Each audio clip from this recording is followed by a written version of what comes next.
ya mboka, masolo ya mboka.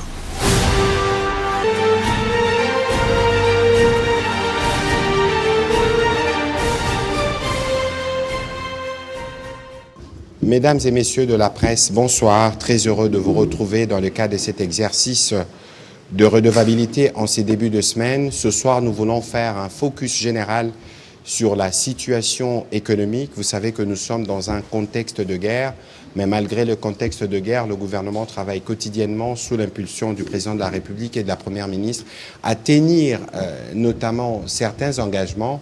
Vous vous souviendrez que l'un des engagements phares du président de la République pour ce mandat, c'était la question du pouvoir d'achat.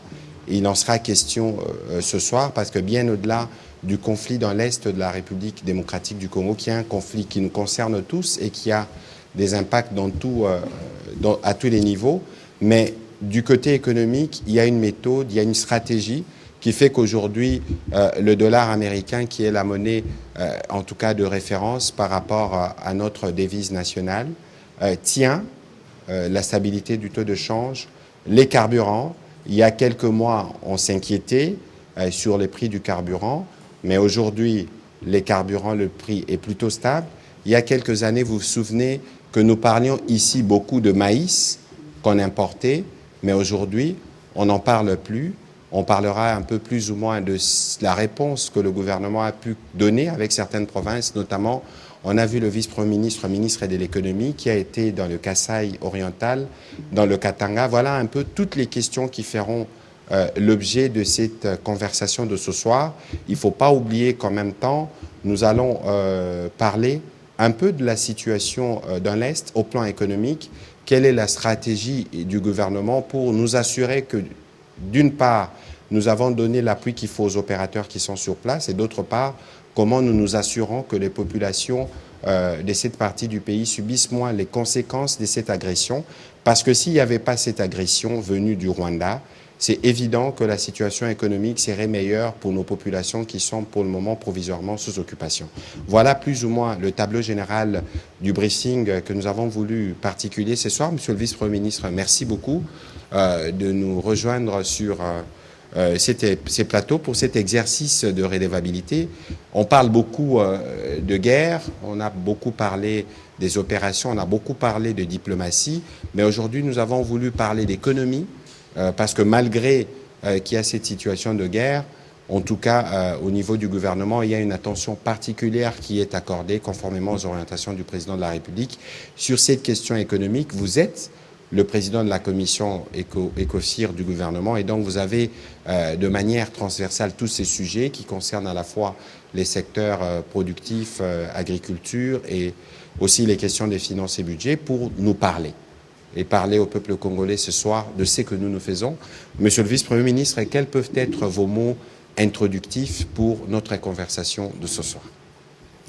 Merci beaucoup. Merci, monsieur le ministre de la communication et des médias.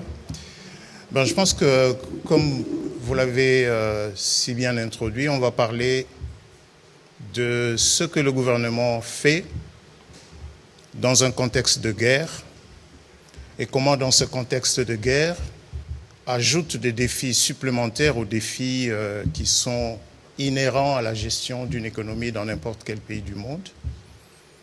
Donc, comment le gouvernement fait face à ces défis et quelles sont les performances réalisées et surtout, essayer de démontrer quels ont été les effets positifs de certaines décisions prises par le gouvernement sur le vécu quotidien du Congolais moyen. Vous l'avez si bien dit, nous avons démarré le deuxième mandat du chef de l'État avec des engagements forts que ce dernier avait pris vis-à-vis de la population congolaise. Vous vous souviendrez de ces 6 engagements principaux, de créer plus d'emplois, de protéger le pouvoir d'achat. Et au moment où le gouvernement conduit par son Excellence Madame Judith Suminwa Tuluka est investi par le Parlement, nous avons une situation macroéconomique qui est plutôt instable, avec le taux de change, le cours du dollar qui était assez instable à l'époque. Beaucoup d'analystes prévoyaient d'ailleurs que le dollar allait franchir la barre de 3 000 francs le dollar avant la fin de l'année 2024. Mais comme vous le constatez, ce n'est pas le cas aujourd'hui. De la même manière, il y a des efforts qui ont été faits pour certains produits de base, comme les produits pétroliers, comme les produits alimentaires de grande consommation, dont les prix ont pu être réduits dans certains cas et surtout maintenus stables depuis plusieurs mois. Alors parlons d'abord de la situation macroéconomique globale.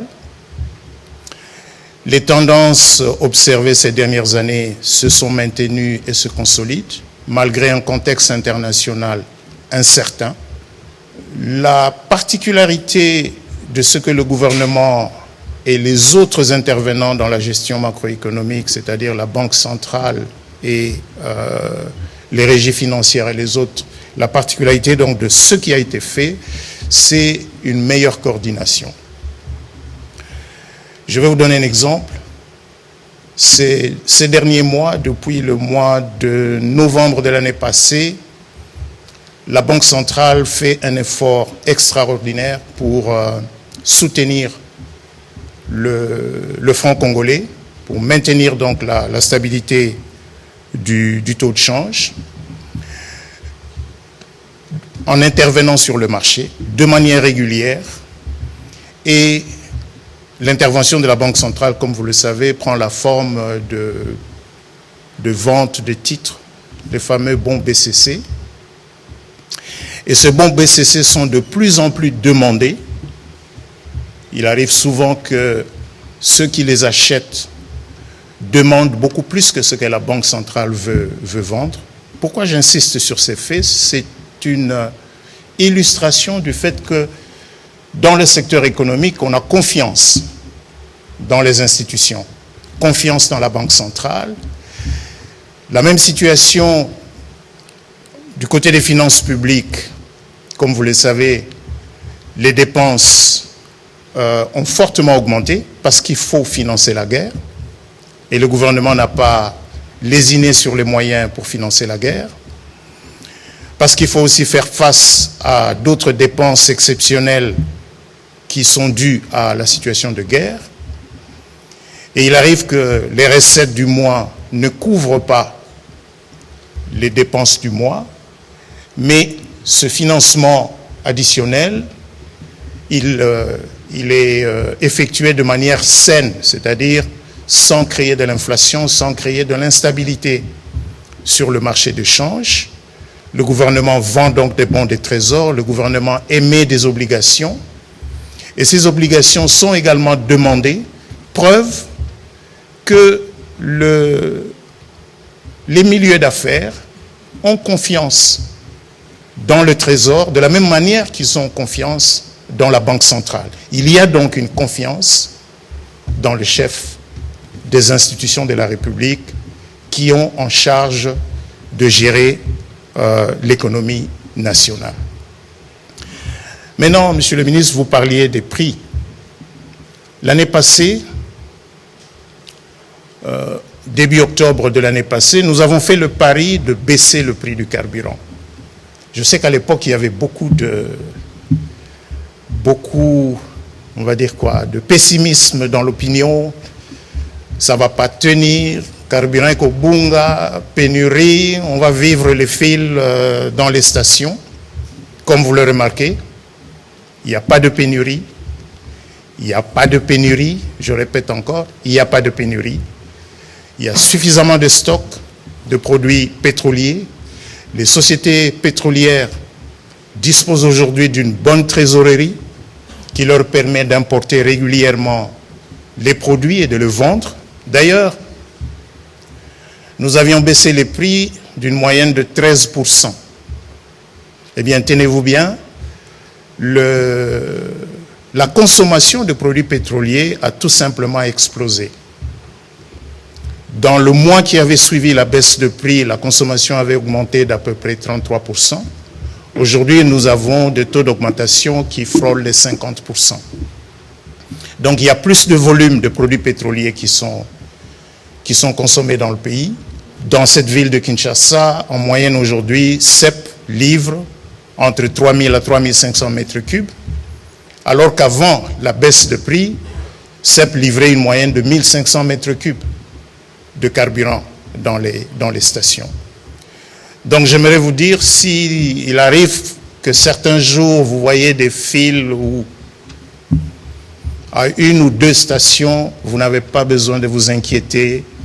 Ce n'est pas un signe d'une pénurie qui s'annonce, c'est généralement parce que les logisticiens, c'est-à-dire ceux qui doivent manipuler les produits pétroliers pour les amener jusque dans les stations, ils ont aujourd'hui beaucoup à faire, beaucoup plus qu'avant.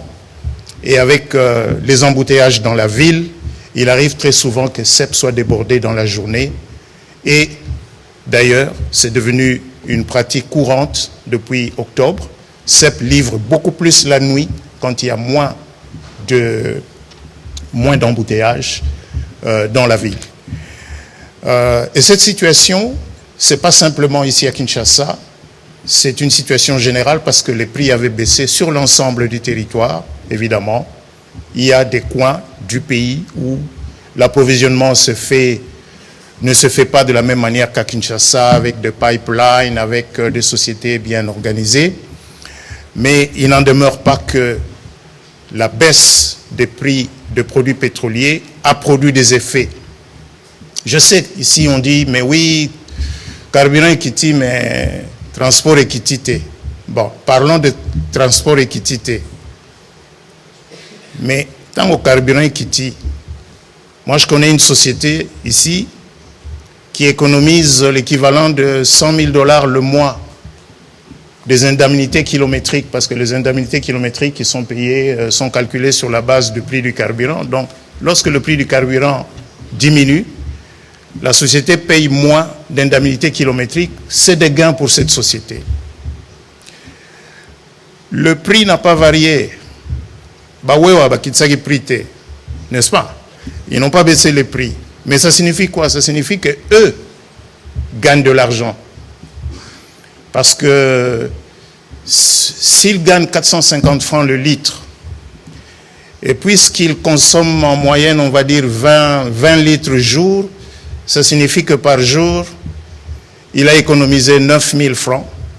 Et ça signifie que le mois, il a économisé dans les 270 000 francs, c'est pas loin de 100 $ de revenus supplémentaires d'un conducteur Wewa à la suite de cette augmentation, de cette diminution des prix du carburant. Et on peut citer d'autres effets positifs que cette décision a eu.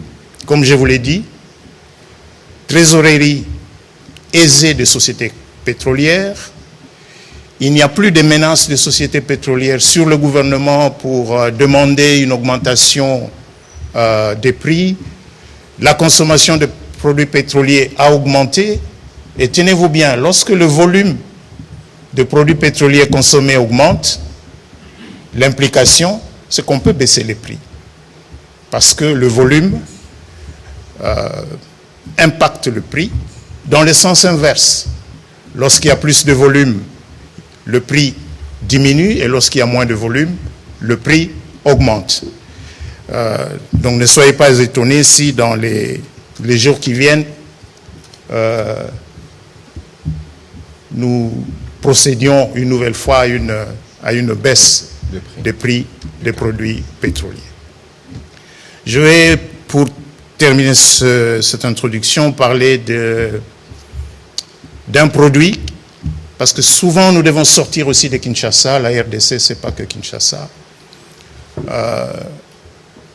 Vous avez un produit comme le maïs, qui est un produit essentiel dans des régions comme le Katanga ou le Kasaï. Au moment où nous parlons, le prix d'un méca de maïs en Mbujimaï, un méca, bon, ça dépend parce que ces unités varient aussi selon que vous êtes à Kananga ou à Mbujimaï, mais ça va entre 2 kilos ou 3 kilos. Le méca de maïs en Mbuji-Mayi est à 2800 francs. J'apprends même qu'il y a des endroits où on peut le trouver à 2500 francs. Mais jusqu'en octobre de l'année passée, en Mbuji-Mayi, le méca de maïs coûtait de 8 000 à 8 500 francs. Monsieur Donc, non seulement qu'il a baissé... Quand vous parlez des mécas, le méca, c'est l'équivalent du sakombi. Ici, écolo, voilà. voilà, c'est plus compréhensible. Mais bon, quand je dis méca, je sais qu'en Mbuji-Mayi, on me comprend tout de suite. Tout à fait. À Kinshasa, il faut expliquer. Mais en Mbuji-Mayi, à Kananga, on ne parle pas d'écolo, on ne parle pas de sakombi, on parle de méca de maïs. Pareil au Katanga, où le prix du maïs est resté stable. Le sac de 25 kilos ne dépasse pas le 20 $. Il s'est même vendu il y a quelque temps, et c'est encore possible dans les semaines qui viennent, qui se vendent à l'équivalent de 16,5 $ le sac de 25 kilos. Donc non seulement que ces prix ont baissé, en ce qui concerne le maïs, ce produit généralement connaît une augmentation de prix vers la fin de l'année qui est la période de soudure. Nous n'avons pas connu ça entre septembre et décembre de l'année passée et nous espérons répéter la même prouesse cette année grâce notamment à des facilitations qui ont été accordées aux importateurs, mais plus important, grâce à l'augmentation de la production locale de maïs. Ce qui a sauvé Mbuji-Mayi, c'est beaucoup plus le maïs local que le maïs importé. Et ça, c'est un développement important qui mérite d'être souligné. Alors, peut-être qu'avant que nous prenions les questions de la baisse de prix de manière générale d'autres produits en dehors du maïs, est-ce que vous pouvez nous donner ne fût-ce que quelques indications, par exemple, sur le produit de grande consommation, le riz, les chinchards? Il y avait des discussions à votre niveau avec quelques opérateurs à ces niveaux. Est-ce que ces discussions ont abouti? Oui, ces discussions ont abouti, les mesures ont été appliquées, elles sont effectives depuis, on va dire, depuis fin décembre, début janvier. Les mamans savent que le prix du mpiodi a baissé, non seulement qu'il a baissé, mais il a baissé par rapport au niveau qu'il avait au mois de novembre de l'année passée lorsqu'il y avait eu une surchauffe sur le marché. Et le prix est resté stable depuis lors. Pour toutes les variétés parce que vous savez, quand vous parlez de mpiodi, c'est les mamans de Wenze qui connaissent mieux ces différences-là, mais il y a différents types de produits. Mais pour ces différents types de produits, les prix avaient bel et bien baissé et nous avons, au niveau du ministère de l'économie, nous avons mis en place un système qui nous permet de mieux connaître le marché. Nous l'appelons Talo. C'est un applicatif développé par des jeunes Congolais qui permet donc de prélever le prix sur différents marchés, dans différentes alimentations, chaque semaine, et ça nous permet de savoir dans quelle boutique, dans quelle alimentation, sur quel marché le prélèvement a été fait, par quel agent, à quelle heure. Et cet agent va repasser chaque semaine dans le même point de vente et à la fin du mois, nous pouvons consolider l'évolution. Nous avons eu le premier résultat pour le mois de mars. Ce document qui sera dans quelques jours disponible sur les sites du ministère de l'économie nationale, mais qui peut déjà être mis à la disposition de nos amis de la presse, permet de constater effectivement que les prix des biens alimentaires et des biens de grande consommation sont stables, mais plus intéressant, cet instrument nous a révélé une très grande fracture dans l'économie quinoise. L'instrument a été testé à Kinshasa, il donne de bons résultats, il sera à partir du mois de mai-juin déployé en province de manière progressive. Cet instrument nous a révélé que selon que vous achetez dans un supermarché ou que vous achetez dans un Wenze ou dans un marché Somba Zekita ou Matete ou que vous êtes à Kisenso, ou que vous êtes à Gombe, il y a de grandes disparités de prix sur le même produit, la même marque. Et donc, dans les débats, parce que quelqu'un qui peut avoir vu le prix d'un produit dans un supermarché à Gombe va dire, voilà, le prix a augmenté, alors que à la même période, ce même produit de la même marque se vend à peut-être 50% moins cher et parfois 75% moins cher dans un marché de Kisenso ou dans un marché de Maluku. Les investigations que nous avons menées ont révélé ce qui suit. Nous avons aujourd'hui 2 grands circuits d'approvisionnement dans la ville. Vous avez tout ce qui rentre par l'Angola et qui passe par Lufu et qui coûte donc relativement moins cher, et ceux qui s'approvisionnent par les voies classiques, par Matadi, et on a donc ces 2 économies, si je peux m'exprimer ainsi, qui cohabitent dans la même ville.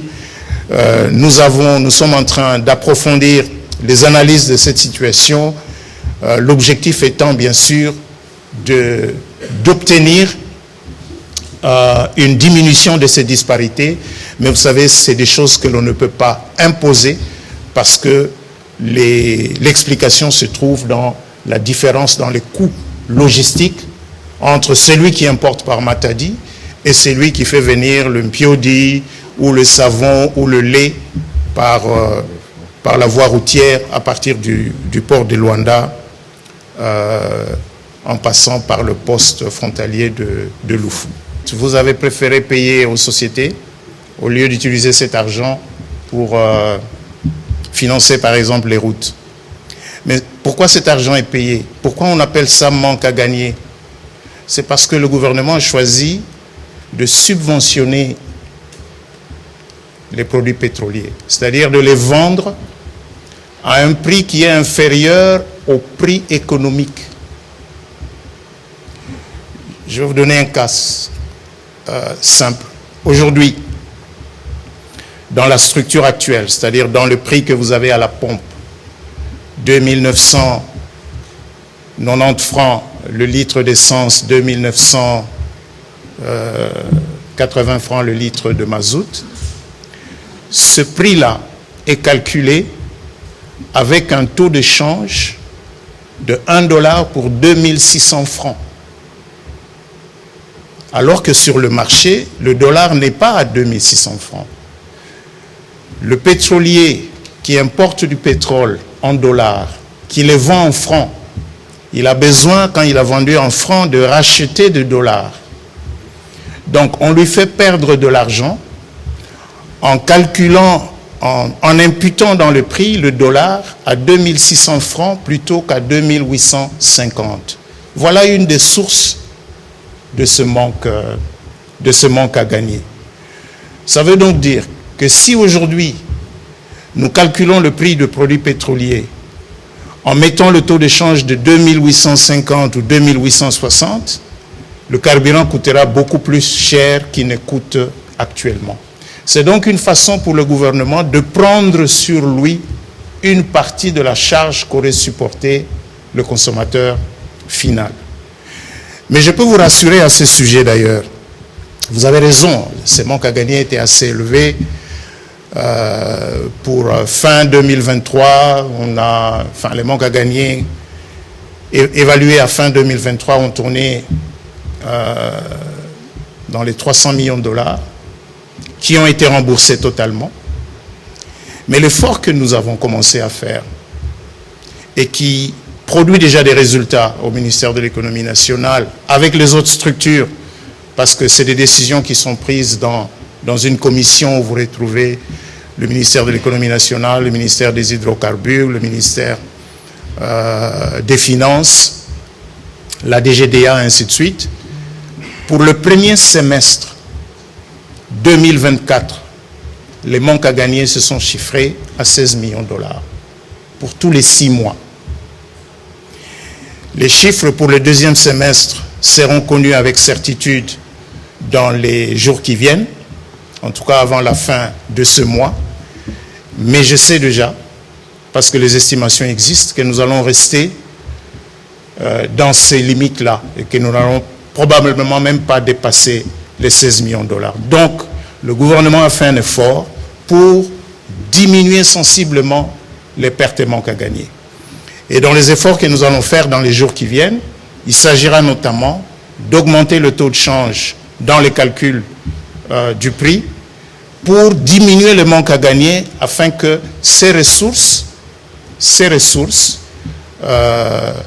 servent à autre chose plutôt qu'à financer des pertes encourues par les sociétés pétrolières. Vous allez peut-être demander, mais alors pourquoi le gouvernement prend cette mesure-là? Mais il prend cette mesure-là parce que, imaginez un seul instant qu'il manque de produits pétroliers dans le pays, ce serait la catastrophe. Donc, tout faire pour que l'approvisionnement en produits pétroliers soit régulier est quelque chose de fondamental. Et ne pas mettre tout le poids sur les citoyens, mais enlever une partie de ce poids, c'est ça la position que le gouvernement avait choisie. Je peux vous garantir que dans certaines zones, parce que dans ce secteur, nous divisons le pays en 4 zones, Est, Sud, Nord et Ouest, mais dans la zone Sud, là où nous avons beaucoup de miniers qui sont les plus grands consommateurs de produits pétroliers, nous n'avons plus de manque à gagner dans cette zone-là, parce qu'on a pris un certain nombre de mesures qui ont permis de diminuer le manque à gagner. Alors, vous avez parlé dans votre question, je comprends. Moi, en tant que ministre de l'économie, j'aurais aussi voulu voir qu'à la suite de cette mesure, parce que 13%, c'est au-delà de 5%. Et en principe, le prix de transport devait être revu à la baisse pour refléter cette diminution de charges. Mais ici, ne mélangeons pas le problème des embouteillages avec des phénomènes économiques sur la base desquels nous, on prend ces décisions. Rappelez-vous qu'avant cette baisse des prix du début octobre 2024, il y avait eu plusieurs augmentations des prix de produits pétroliers sur les 12-18 mois qui avaient précédé, qui n'avaient pas été reflétés dans les prix de transport. Donc beaucoup de transporteurs, parce que les décisions ont été prises, en tout cas, par les autorités compétentes, qui sont le gouverneur de province. C'est au gouverneur de province qu'il revient, après avoir réuni les différentes corporations, de déterminer les prix des transports publics. Donc les transporteurs ont dit, quand vous augmentiez, vous nous avez empêché d'augmenter, et maintenant que vous diminuez, vous voulez que nous diminuions, vous ne tenez pas compte des pertes que nous avons encourues dans le passé. Mais laissez-moi au moins vous rassurer que, il est maintenant établi que lorsque les conditions le permettent, le prix des produits pétroliers peuvent baisser dans ce pays. Nous l'avons démontré. Parce que généralement, le prix augmentait et il y avait toujours des raisons pour qu'ils augmentent. Et quand il y avait des conditions pour qu'ils baissent, ils ne baissaient pas. Donc maintenant, quand ils doivent baisser, ils baisseront. Quand ils doivent augmenter, ils augmenteront. J'espère aussi qu'il y aura une meilleure collaboration entre les autorités provinciales et les associations des transporteurs pour que les décisions qui sont prises par le gouvernement central sur les prix des produits pétroliers se reflètent sur les tarifs de transport. Mais pour terminer sur cette question, sachez aussi que le même gouvernement subventionne un certain nombre d'entreprises de transport. Le prix évidemment vous allez dire oui, Transco n'a pas suffisamment de bus, mais le tarif de Transco est resté inchangé. Pourquoi? Parce que Transco est subventionné. Il reçoit du ministère de l'économie chaque mois, Transco, Transacademia, SNCC, et bien d'autres entreprises qui sont donc subventionnées par le même gouvernement de manière à maintenir bas les tarifs pratiqués par ces sociétés. Le Japon et l'Allemagne étaient déjà des puissances industrielles avant la guerre. L'effort pour redémarrer après la guerre, avec aussi l'appui de pays qui les avaient vaincus, notamment les États-Unis, peut donc expliquer ce regain rapide. En ce qui nous concerne, j'ai parlé tout à l'heure du Kasaï oriental. Les statistiques que nous avons jusqu'en 2023-2024 montraient que le Kasaï oriental ne produisait que entre 17 et 21% de ses besoins en maïs.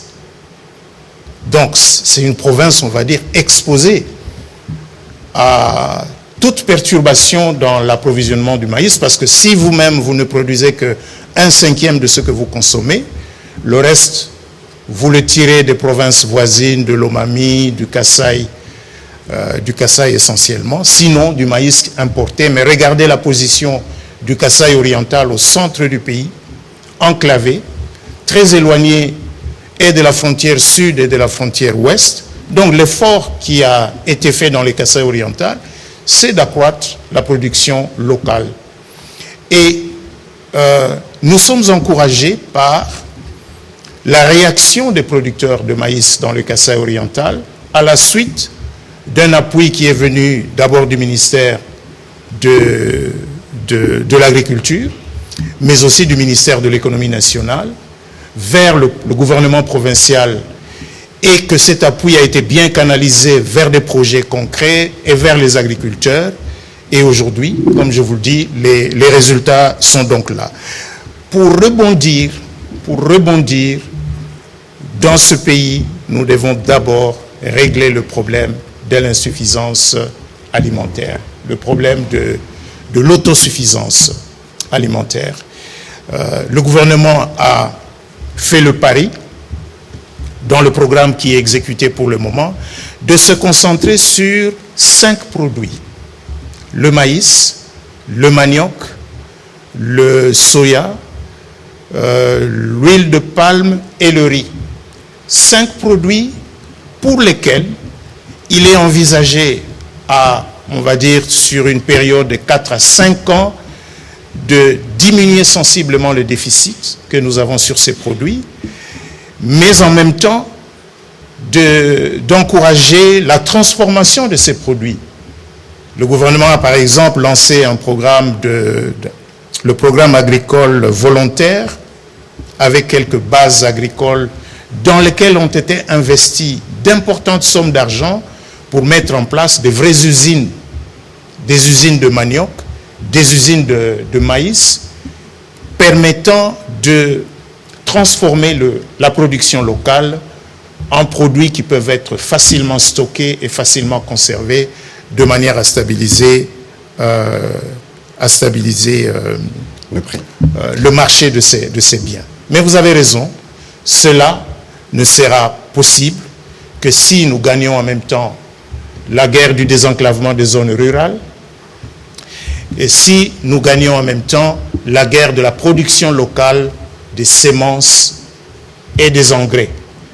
Le ministère de l'Agriculture est en train de relancer la production des semences, en commençant par le maïs, et il y a un certain nombre de programmes similaires pour le manioc et pour le riz. Ce n'est pas par hasard que le premier engagement majeur du chef de l'État, c'était la création d'emplois, parce que c'est le plus grand défi de ce pays, dont la population est extrêmement jeune. Le plus grand défi, c'est de créer des emplois. Mais les emplois, ils sont principalement créés par les entreprises. Donc, création d'emplois va de pair avec création d'entreprises. Mais il ne suffit pas de créer des entreprises, il faut encore que ces entreprises survivent. Parce que beaucoup d'entreprises sont créées et meurent jeunes. Si vous vous rappelez, il y a quelques 2 semaines, je pense, il y a 2 ou 3 semaines, le président de la République a personnellement présidé une réunion sur l'amélioration du climat des affaires. Et chaque ministre concerné, moi y compris, j'ai reçu de son Excellence Madame la Première ministre les assignations qui m'incombent pour que le ministère de l'économie participe à cet effort collectif d'améliorer le climat des affaires pour qu'il y ait plus d'entreprises qui soient créées, que les entreprises soient créées un peu plus facilement, mais qu'elles aient plus de chances de survivre, de grandir et donc de créer des emplois. Il serait illusoire de penser que c'est l'État qui va créer les millions d'emplois qui sont requis dans ce pays. C'est essentiellement le secteur privé et c'est l'effort que le gouvernement est en train de faire pour le moment. Il n'y a aucune menace sur le système bancaire. Aucune. D'abord, parler de réouverture. La Cadeco, elle existe. Elle opère dans notre pays depuis des décennies. C'est une institution financière publique, donc une entreprise du portefeuille de l'État, dont le siège est à Kinshasa et pas à Goma. Et le siège de la Cadeco n'a pas changé. Il est à Kinshasa. La Cadeco a bien sûr un déploiement assez important à l'est du pays, avec plusieurs points d'exploitation dans le nord Kivu et dans le sud Kivu et dans d'autres provinces à l'est du pays. On va les appeler comment? Les agresseurs, comment vous les appelez, monsieur le ministre? Les occupants. Les occupants illégitimes. En réalité, ils sont aux abois. Ils avaient pensé que ce serait facile d'arriver, de dire, voilà, nous gouvernons. Nous gouvernons le nord Kivu, nous gouvernons le sud Kivu. Le message lancé par le gouvernement, sous d'ailleurs l'impulsion du chef de l'État, c'est que la souveraineté monétaire n'est pas à partager avec qui que ce soit. Nous avons, comme dans tous les pays du monde, une seule institution fêtière dans le secteur bancaire, c'est la Banque centrale du Congo. C'est elle le socle du système bancaire dans le pays. C'est elle le superviseur en chef des institutions financières. C'est elle qui les contrôle. Et justement parce que c'est elle qui contrôle toutes les institutions financières, y compris les IMF, les institutions de microfinance, sachez que la Cadeco, qui est dans une situation financière difficile depuis de longues années, ne participe plus à la chambre de compensation. Les institutions financières entre elles En français facile, une mission de compensation. En français facile, moi je suis dans la banque A, je demande à ma banque de payer celui à qui je dois de l'argent, mais qui a son compte dans la banque B. Mais la banque B a aussi des clients qui demandent que cette banque paye des gens qui sont dans la banque A. Concrètement, comment ça se passe? La banque A ne va pas dire je paye d'abord et puis je vais attendre que la banque B me paye. Donc les banques vont se rencontrer. Chaque jour, toi je dois envoyer autant chez toi, moi aussi je dois envoyer autant chez toi. On croise et on ne paye que le net. Celui qui doit plus va payer à celui qui doit moins. Si on te dit, voilà, c'est toi qui me dois, il faut que tu payes. Le jour où tu ne payes pas, si tu ne payes pas aujourd'hui, tu ne payes pas demain, tu deviens un élément dangereux dans le secteur bancaire. On te sort. Le fait de te sortir de ce cadre signifie que tu n'es plus une institution financière crédible. Tu es en fait une institution financière qui peut mettre tous les secteurs bancaires en danger. Donc la CADECO n'est plus dans ce cadre-là depuis un certain nombre d'années. Le gouvernement envisage depuis quelque temps de restructurer la CADECO. D'abord, il faut la récapitaliser parce que c'est une institution qui a des fonds propres négatifs. Ça signifie que ce qu'elle a comme fonds propres, moins ce qu'elle doit, en fait, elle doit plus que ce qu'elle possède, elle, comme fonds propres. Et une institution financière qui a des fonds propres négatifs, c'est une institution financière qui n'est plus capable, si vous avez déposé vos épargnes auprès d'elle, de vous rembourser quand vous voulez chercher vos épargnes, n'est-ce pas? Le ministre des Finances disait que c'était une arnaque. Donc, faire croire aux gens que voilà, nous avons aujourd'hui une banque à Goma, et d'ailleurs, les mêmes occupants illégitimes invoquent la Constitution qu'ils piétinent en s'attaquant au pouvoir légitime établi dans le pays. Ils invoquent la loi bancaire pour installer une institution financière. Toute institution financière agréée par la Banque centrale doit avoir un compte à la Banque centrale. La CADECO aujourd'hui n'a pas de compte à la Banque centrale. En d'autres termes, si vous mettez votre argent à la CADECO et que vous ne savez pas le récupérer, vous ne pas. Donc, parce que le gouvernement a tenu, et a tenu bon, en n'ouvrant pas. Nous savons que c'est dur pour nos compatriotes qui sont dans ces zones. Mais nous n'allons pas négocier au rabais la souveraineté monétaire, parce que qu'est-ce que ça aurait signifié qu'on laisse les banques ouvertes à Goma et à Bukavu? Ça signifiait qu'on devait laisser aussi la Banque centrale, parce que pour que les banques opèrent, il faut que derrière elles, maman na bango azala, pour yende abando bimisa mbongo quand ils en ont besoin. Maintenant, nous allons laisser la Banque centrale sous les injonctions des occupants illégitimes. La réponse du gouvernement a été non. D'ailleurs, ils ont plusieurs fois essayé de casser le coffre-fort de la Banque centrale. Ouais. Donc voilà, c'est ça la situation. Il y a des solutions palliatives qui font fonctionner un peu l'économie dans cette partie, avec la monnaie électronique, avec d'autres comportements que les opérateurs économiques ont adoptés. Mais tout le monde sait que le niveau d'activité économique a baissé, parce que quand l'argent ne tourne pas, le niveau d'activité économique baisse. Il y a moins de carburant qui arrive dans cette partie du pays. C'est des pertes de ressources pour nous, mais pour le pouvoir central, je veux dire. Mais pourquoi nous allions nous faciliter la tâche à des occupants illégitimes qui, entre-temps, prennent les recettes douanières?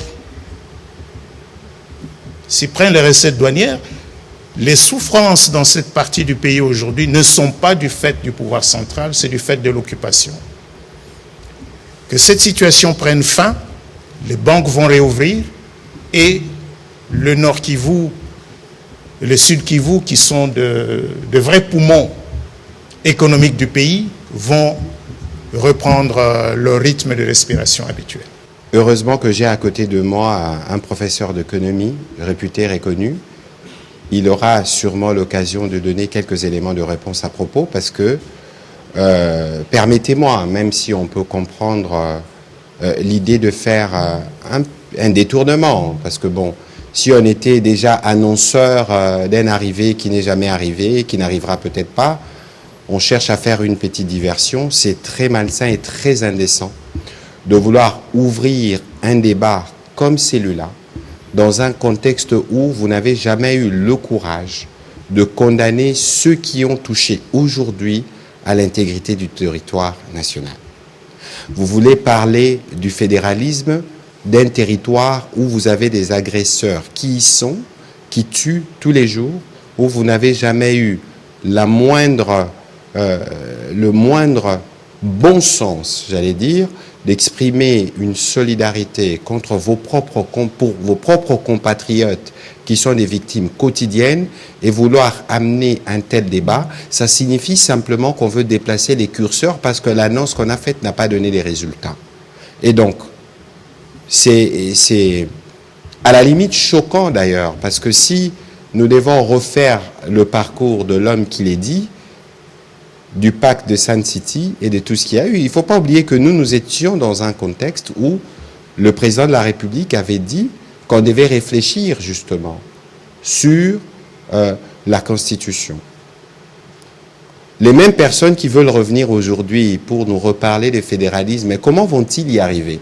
Mais c'est tellement suspect que ça soutient l'idée de ceux qui pensent que c'est le moment de balkaniser la RDC. Et c'est ça l'intention cachée.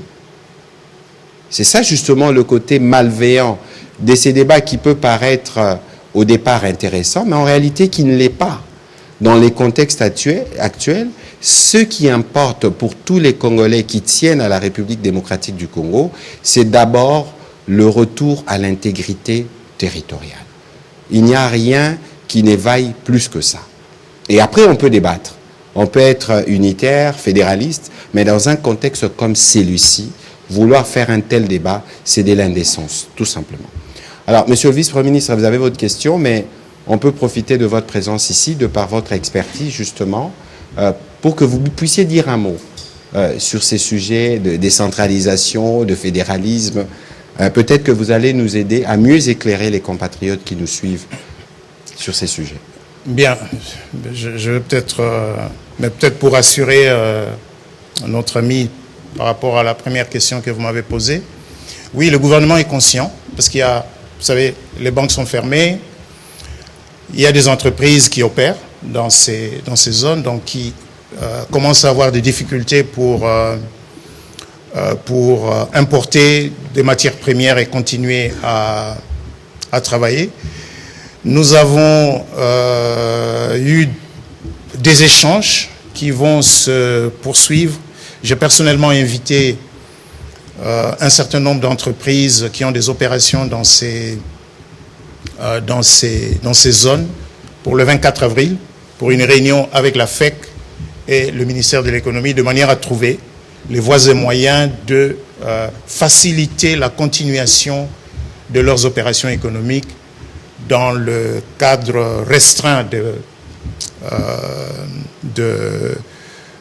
des opérations bancaires, pas seulement des opérations bancaires, mais il y a plein d'autres problèmes qui se posent pour des entreprises basées à Goma, basées à Bukavu, qui doivent importer des marchandises ou des matières premières de l'extérieur afin de continuer à fonctionner. Parce que, pour revenir à la question d'emploi qui a été posée, si ces entreprises fermaient, ce seraient d'autres Congolais qui vont se retrouver au chômage, et nous voulons bien éviter cela.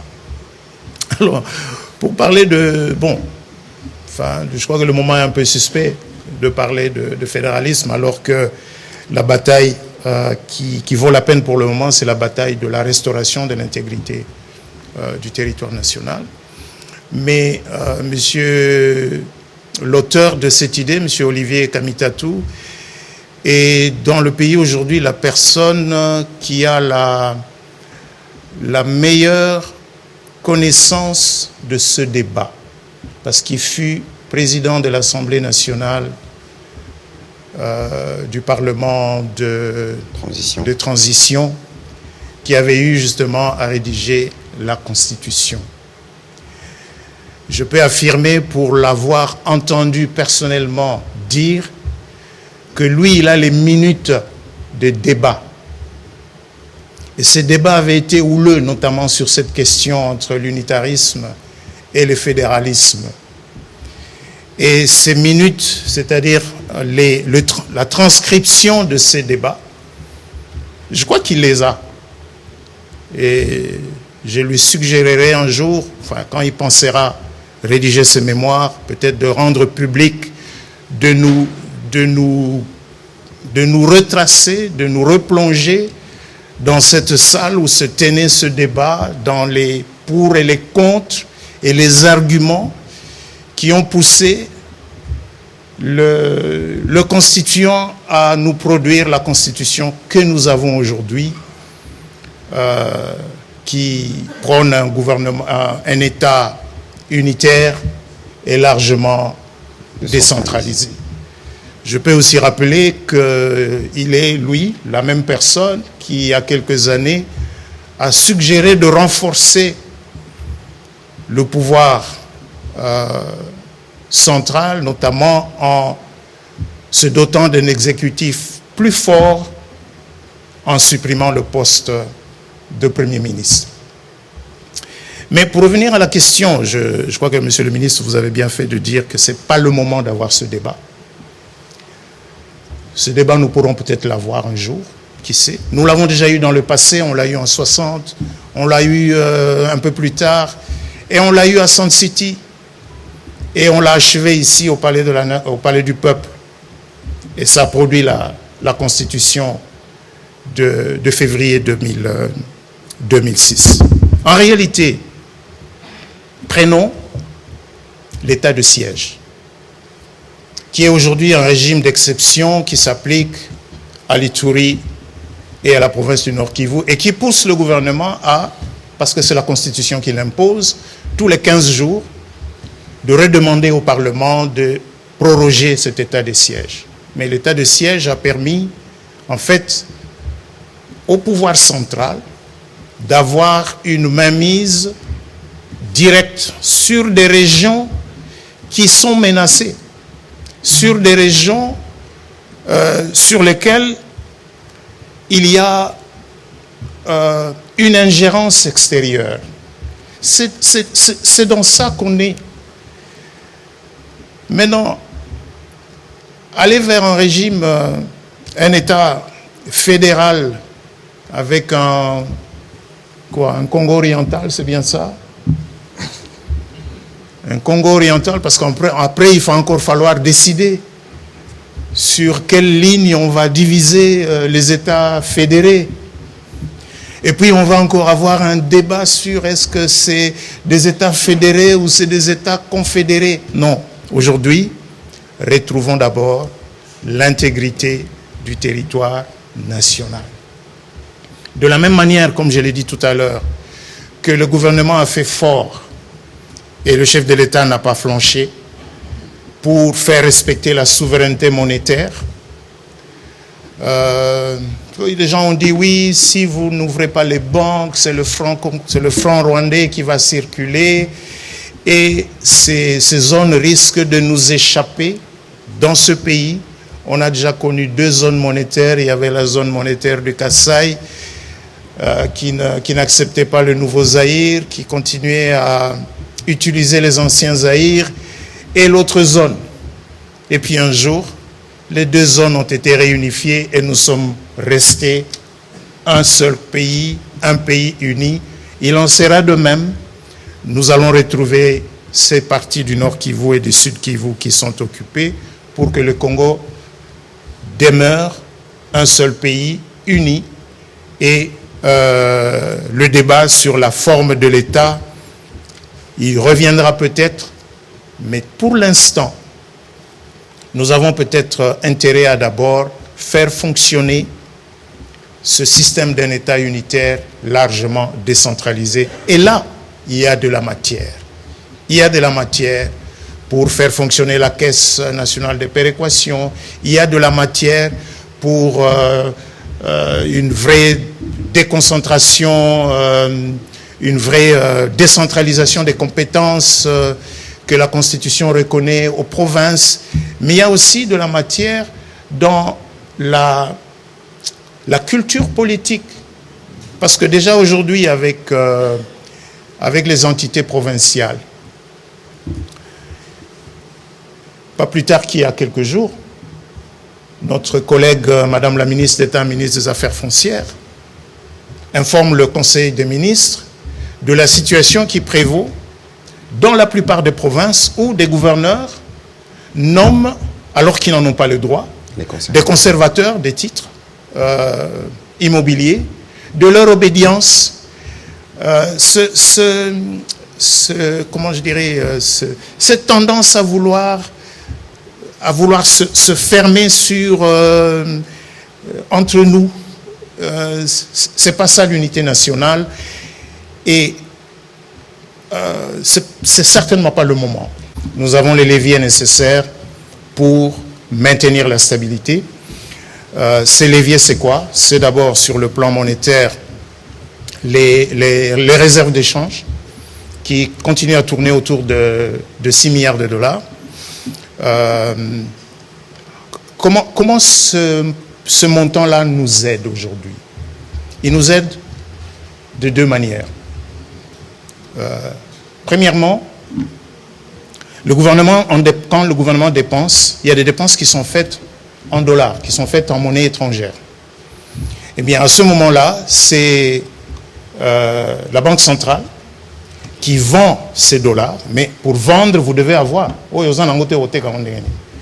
Donc, tant que ce matériel-là est là, la Banque centrale peut vendre au gouvernement le montant. Et aujourd'hui, c'est quand même des montants qui, parfois, peuvent atteindre 400 millions de dollars le mois, permettant ainsi de ne pas manquer des ressources en devises pour faire face à des dépenses publiques. De la même manière, puisque l'État aussi s'endette et que régulièrement il faut rembourser la dette, et la dette extérieure, il faut la rembourser en devises étrangères, tout comme même la dette au niveau local, par exemple, les obligations du Trésor qui sont libellées en dollars et qu'il faut rembourser en dollars. Donc la Banque centrale va avoir les ressources nécessaires pour que les montants qui sont dus par l'État soient remboursés régulièrement sans défaut. Mais le plus important, c'est la volonté. Le plus important, c'est justement cette volonté, comme je disais au début, de mieux coordonner. Le ministre des Finances, Madame la gouverneure de la Banque centrale, se rencontrent régulièrement pour assurer que ce que fait l'un à gauche ne va pas à l'encontre de ce que fait l'autre à droite et que leurs actions combinées permettent de stabiliser le marché de change. C'est ce qui justifie ces réunions hebdomadaires qui se tiennent à la primature chaque mercredi en comité de conjoncture économique ou sous la présidence de Madame la Première ministre, chef du gouvernement, le ministère des Finances, le ministère du Budget, la Banque centrale et d'autres membres du gouvernement, y compris moi-même, nous retrouvons pour regarder cette situation. Et lorsqu'il y a des compléments d'analyse à faire, d'habitude, ces compléments d'analyse sont adressés à la commission économie, finances et reconstruction que je préside et qui se réunit chaque lundi de chaque semaine pour examiner de manière plus approfondie certaines de ces questions. Et d'ailleurs, c'est peut-être vous me donnez là l'occasion de dire, parce que ceux aujourd'hui qui achètent le bon BCC, ceux aujourd'hui qui achètent les bons de trésor et les obligations du trésor, même celles qui sont libellées en dollars, et font donc, ces opérateurs font donc confiance dans les institutions de la République. Ils savent qu'ils seront remboursés, leurs intérêts sont payés régulièrement, et cette confiance, nous allons la maintenir. Corridor de Lobito, il nous revient, à nous, Congolais, de faire du corridor de Lobito pas simplement un chemin de fer pour sortir les minéraux de la RDC vers les autres pays, mais d'en faire un corridor de développement. Et laissez-moi vous dire, souvent,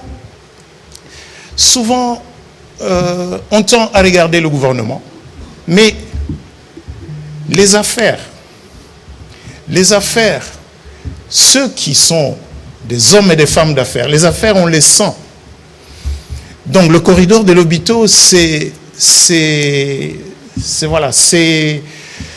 une opportunité. Et je sais, parce que je discute avec pas mal de Congolais, jeunes, même de jeunes Congolais, qui ont des idées, qui cherchent des partenariats, qui proposent des projets, qui cherchent du financement pour la transformation. Je peux citer le cas d'un jeune Congolais qui est sur un projet très important de raffinage de cobalt et du cuivre, pour qu'on cesse de sortir des produits bruts, mais qu'on commence à sortir des produits raffinés.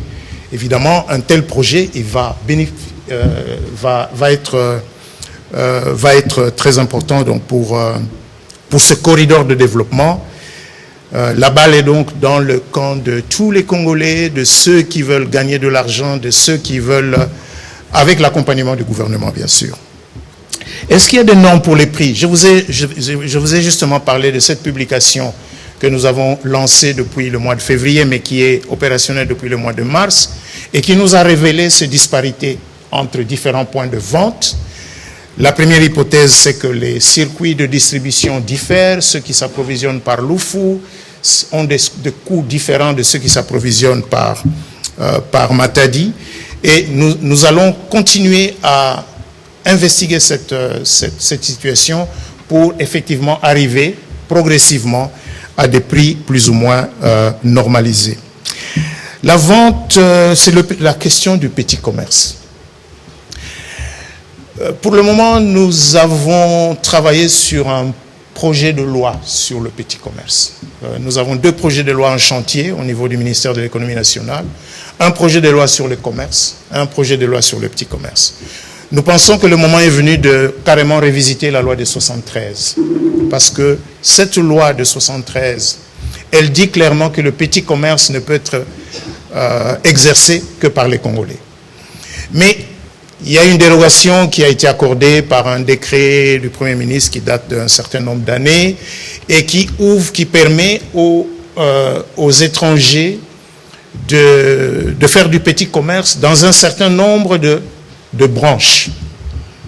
Et puis il y a un autre décret qui a aussi accordé une dérogation, justement à la suite de la réclamation de beaucoup de petits commerçants congolais qui disaient mais nous avons aujourd'hui des étrangers qui travaillent même dans des branches qui ne font pas partie du décret dérogatoire, mais il y a un décret qui leur a accordé un moratoire de 2 ans. Ce moratoire va expirer au mois de novembre de cette année. Je n'ai pas l'intention de le proroger.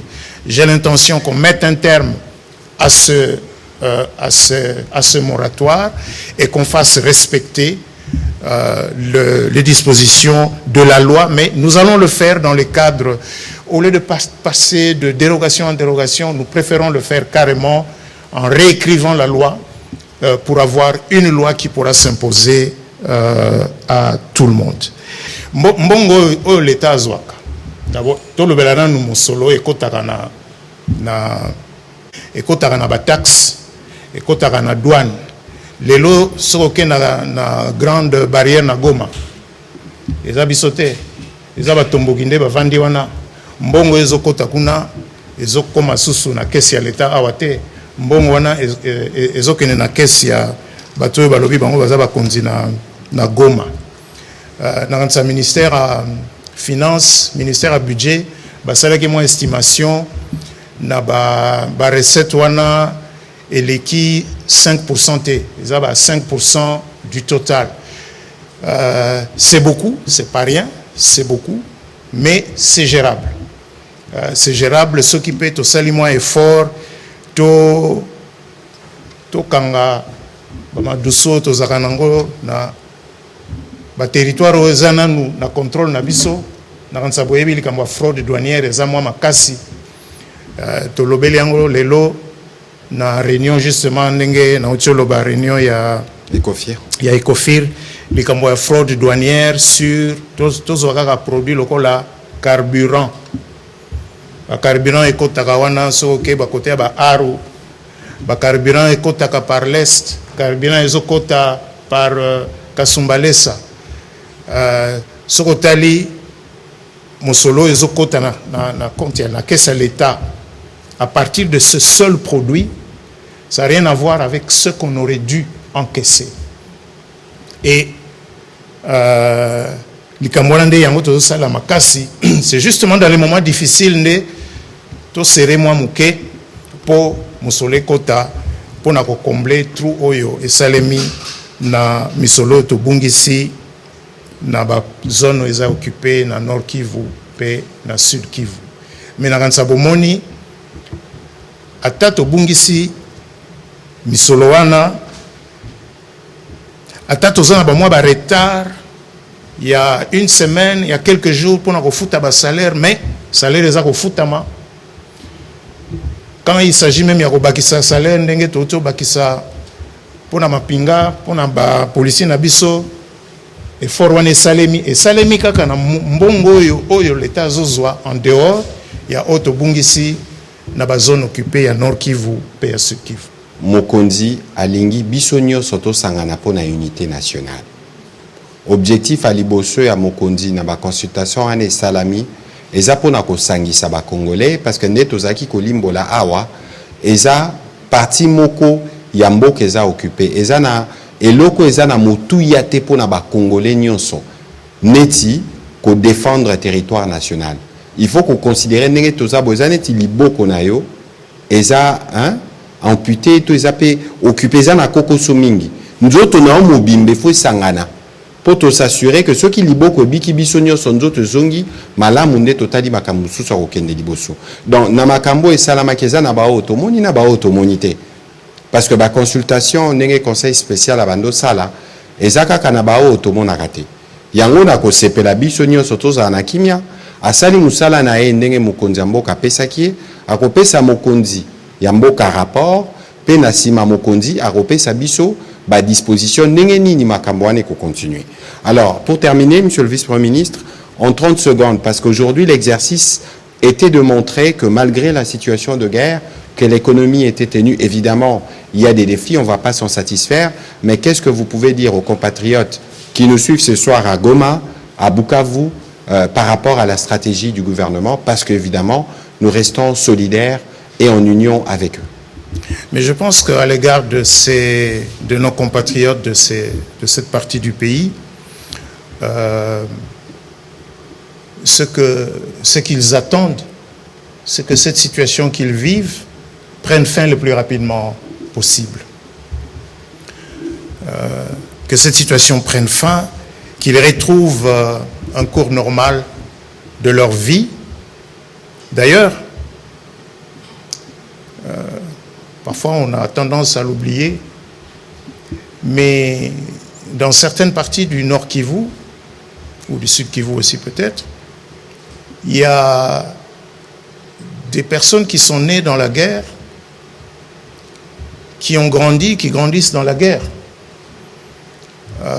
Cette situation n'est pas vieille de 2 ans et n'est pas vieille de 5 ans, c'est une situation qui est vieille de quelques décennies. Le souhait de tous les Congolais aujourd'hui, c'est de retrouver la stabilité, la paix, la sécurité sur toute l'étendue du territoire national.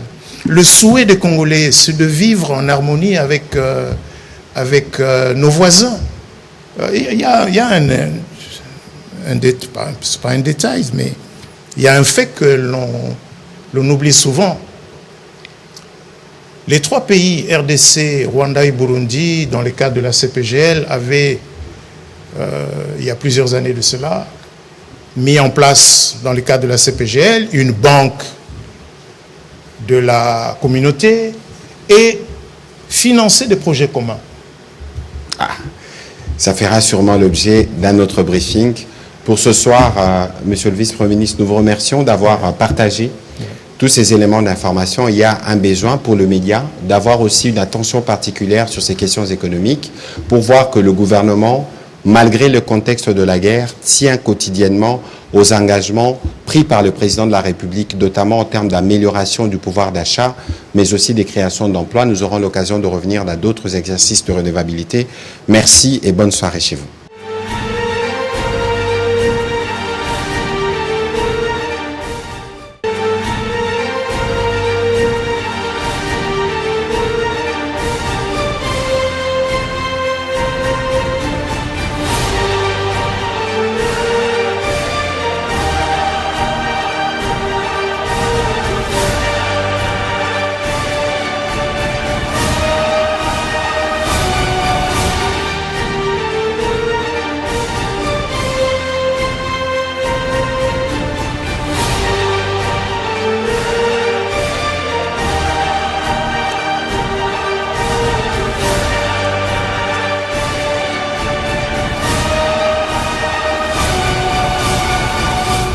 Masolo ya mboka, masolo ya mboka.